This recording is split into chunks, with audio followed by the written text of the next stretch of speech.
Mike Farrell from Rivals.com. Very happy to be talking to Steve Sarkisian, the new head coach at Texas, who's been filling a staff, looking for houses, probably, uh, kissing babies. I don't know what else he's been doing since he's been at Texas, but I know he's been recruiting as well. Number 15 class in the country and off to a good start for 2022. So let's talk about your class. I want to talk about one guy first, and that's Jatavian Sanders, who is an absolute freak. Tell me what position you think he should play, and tell me about him. Well, I appreciate you having me on. I talked to JT about this from the very beginning when I got the job, and I think the one key component to it, he's so talented on both sides of the ball that he's not going to get here until the summer. So we're probably going to have a little better chance to assess our roster of maybe the initial need of where he can help. And then when he gets here in the summer, we can assess kind of his strengths so that we're putting him in the best position to be successful. But the one thing I reminded him of in my past, in my track record, we signed a tight end at the University of Washington, Austin Safarian-Jenkins, who played tight end for us. But we used him on third down to rush the passer on defense. A year or two later, we signed a wide receiver by the name of John Ross, who was an electric receiver. But we used him at nickel on defense on third down. And then when I went to USC, we signed a Dory Jackson. He started on defense for us at corner, but we probably played him 8 to 10 snaps on offense that year, as a true freshman. So what I just expressed to JT is the first things we're going to do is put him in the best position to be successful for him. That also fits what our team needs, but know that once we get him comfortable on whichever side of the ball that is, we're going to find a role for him to do what he does well on the other side of the ball. And so exactly how that all is going to play out, time will tell, but he is a very talented player. He's a committed player. He's driven, he's focused. He's got all the cool traits that you're looking for in a really good player. I think what you just said has every Texas fan jumping up and down because it's not too many coaches that will play guys both ways. Super talented guys, obviously Ross first rounder, Dory first rounder. Safarian-Jenkins, arguably the biggest tight end I've ever scouted in my entire life, and had an NFL career as well. So that's, first of all, a surprise to me that Sanders could play both ways, and it's got to be exciting for Texas fans. So let's move to offense first and talk about Charles Wright a little bit, what you know about him as far as a fit in your system based on what you've done over the years. Well, what I like about Charles Wright is I think he's earned where he's gotten to. I don't think he was the social media internet hype guy. I think he just played good football at a good program. He continued to develop. He kind of reminds me of Mac Jones. A little bit under the radar. Mac was at bowls. They weren't, he didn't throw it all over the field. He just kind of kept working. He came in with Tua under the radar. Jalen Hurts was there. He waited his time behind Tua. We signed Bryce Young. It didn't faze him. He just kind of stayed the course and went on to have the year that he had. So I think with Charles, we got to develop him and we got to continue that development process with him. And I think he's got a very bright future. And for me, I wasn't as in tune to that recruiting piece of him, but now that I get around it, I understand it. He comes from a great program. He's got a bright future and looking forward to working with him. Is he as funny as Mac? What's unique about Mac is in person, he's probably not as funny as a lot of times he is with you guys. And then it starts to come out more. Mac's a very serious guy. He's driven, he's focused. And I think Charles has that trait. Yeah. Wide receivers, you've got three of them here. Florida, Louisiana, Texas. I know you already started on 2022 for that. How important is it for you to increase the speed and playmaking ability at Texas based on what you've seen? Well, I mean, obviously it's a big component to what we do. When we play offensive football, we try to create advantageous matchups for our wide receivers. We try to catch the ball on the run. Very rarely do we catch the ball standing still.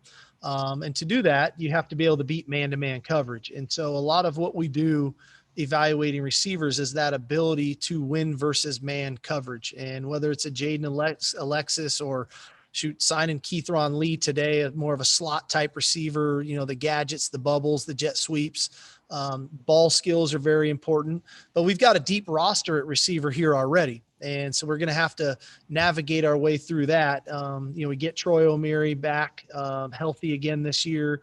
We got Whittingham, we got Josh Moore, we got a lot of good players on this roster. So it's going to be a healthy competition, but in the end, the guys are going to have the ability to win versus man-to-man coverage. Texas fans were a little bit disappointed. LJ Johnson decided to go to Texas A&M, but they don't forget about Jonathan Brooks, who is arguably every bit as good. What do you know about him? I love Jonathan's versatility. I think, Mike, you've seen our offense enough to know that the versatility of the back in our system is really important. We are not a quarterback run team. We're not a zone read team. We run our runner, and we run him on a variety of runs, inside, outside, gap schemes, man schemes. But then we also throw the ball to our back extensively out of the backfield or lining up in empty formations. And we saw that the last 2 years with Najee, scoring 50 touchdowns, had 43 catches this year out of the backfield. So I love Jonathan Brooks's versatility. Again, I think in this era of COVID, I would be hard pressed to think if this guy's senior year was probably covered the way it was, maybe people would think even higher of him, like the way we think of him. And that's the challenge in recruiting, is trusting our own evaluation as well as, what the pundits think. And I think this kid's a great fit for our system. And I think it's a natural fit with some of the other guys we have on our roster with Bijan and Rajon, those guys. Yeah, and obviously it's been a difficult year for everybody from an evaluation standpoint without getting out and seeing kids. So there's going to be a lot of surprises. Your defensive line has 4 guys. We've got none of them ranked as a 4-star, but we know a couple of those guys are going to emerge. Who are you excited about? Well, probably the biggest one in the end of it all was today with David Abiara. This was a guy that I know we were very high on at Alabama. Clearly he was committed to Notre Dame early on. I think when you hire really good coaches, you hire a Jeff Banks, you hire a Bo Davis, they come on board, you hire a Pete Kwiatkowski, who had already had prior relationships with David, his high school coach. We were able to get in on this process and then solidify it today. You start talking 6'4", 245, senior in high school, the versatility, he plays with his hand down, he stands up. I think he's got the frame to get up to, a 265, 270-pound defensive end that has athleticism. I definitely, I feel good about that addition here late.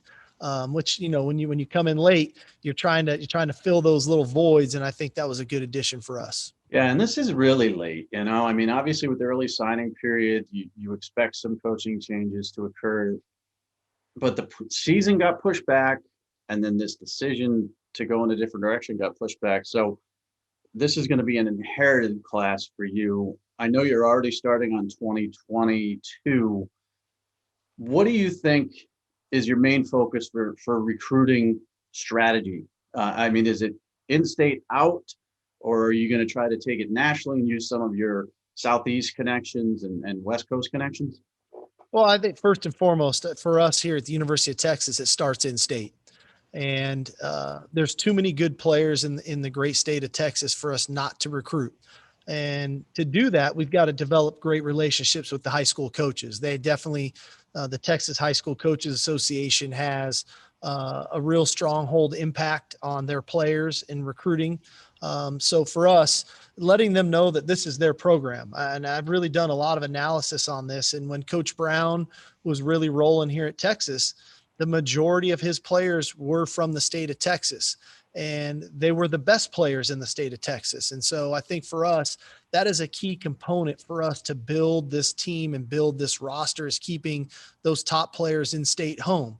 From there, now we can start to utilize our connections into the Southeast and into the West Coast, because there is a rich history and tradition of that happening as well. You can go back to Ricky Williams coming to the University of Texas, to most recently you can go to Bijan Robinson coming from Arizona, coming to the University of Texas. So all in all, I would imagine every year, roughly, if we sign 25 guys, 18 to 20 of them will probably be from the state of Texas.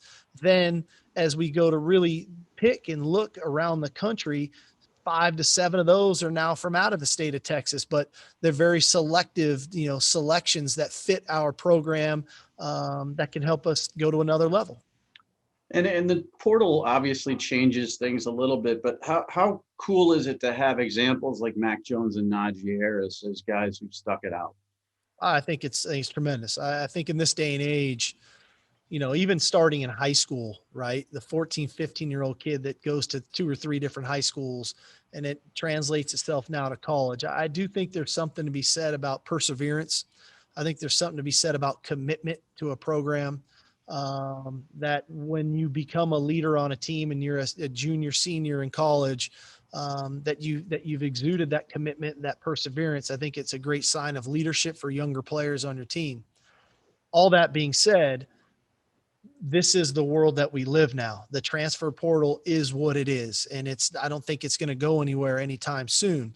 So when you look at our class that we just signed, we purposely left us some wiggle room. We left a few spots on our roster for potential transfers to come to the program. And especially once we can dissect ourselves through spring ball of some immediate needs that maybe we can help ourselves, we have some wiggle room now, because this is the nature of the game that we're in. And I think if I'd be remiss to say, I've got no room, I can't take you. So that was definitely strategic in what we did in this class. Texas football should be a national title contender, correct? I would agree. Okay. And I'm not going to ask you why it hasn't been, but you're okay with taking that on and saying, listen, the goal is not a Big 12 championship. It's a national championship. Yeah. I think that's, you don't come to Texas without chasing greatness every day. I was fortunate. I was on that staff with Pete Carroll when we first got going at USC.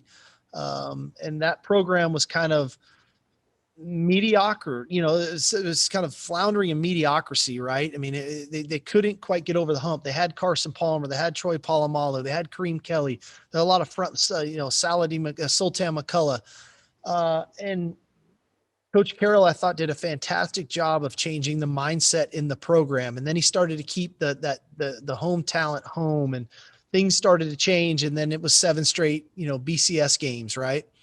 And I liken it to even when Coach Saban went to Alabama. Alabama was kind of in this flux of about a 10-year period of kind of mediocrity. They're playing some pretty good defense, but at the end of the day, it was 7-5, it was 8-4, 8-3. And even his first year, it was not what I think everyone remembers it being. I think they lose to Louisiana Lafayette or Monroe or somebody his first year. But what he was able to do in year 2, that was the infamous recruiting class from all of the in-state players. That was the Julio Jones, the Mark Barron class of those kids staying home and going to Alabama. They weren't going to the other schools in the Southeast. So for us, I think that if you think about the common theme, we've got to do a great job moving forward in 22 and 23 of keeping the majority of the top players in the state coming to the University of Texas. And then we've got to shift the mindset here of what we're chasing every day. And that is national championships. That is greatness. And last question for you. You were a head coach at Washington and USC. Obviously now, offensive coordinator at Alabama, and this is your 3rd opportunity. What's different about you from a coaching aspect now? Because I look back at myself 10 years ago and I'm like, wow, okay, I've grown up in a lot of ways. Is there a difference in Steve Sarkisian 10 years later?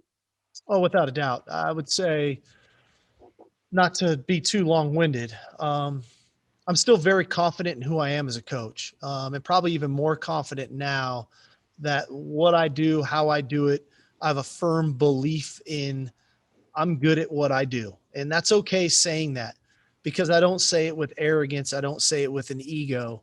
10, 12 years ago, I probably would have said it with arrogance and with ego, because I had a chip on my shoulder. I felt like I had more to prove. I have the chip on my shoulder now, but the chip on my shoulder now is for our players, and that you can provide the players an avenue for success, not only on the field, but in life. And I feel like my story is one that they can relate to. I think it speaks to the perseverance. It thinks to the commitment that you have to make if you want to be great at something. And I think I can convey that to our players. And I thought that's what I tried to do the last 2 years at Alabama, the 2 years previous to that in Atlanta with the Falcons. And ultimately, I think we got a great response out of it. And so now I'm probably as excited as anything as to now to be able to share this style of approach of coaching that I have today with an entire football team, not just one side of the ball, and see if we can recreate that success we had just on offense from a demeanor standpoint, a mindset standpoint, to an entire team. And if we can do that, we've got a chance to do something pretty special.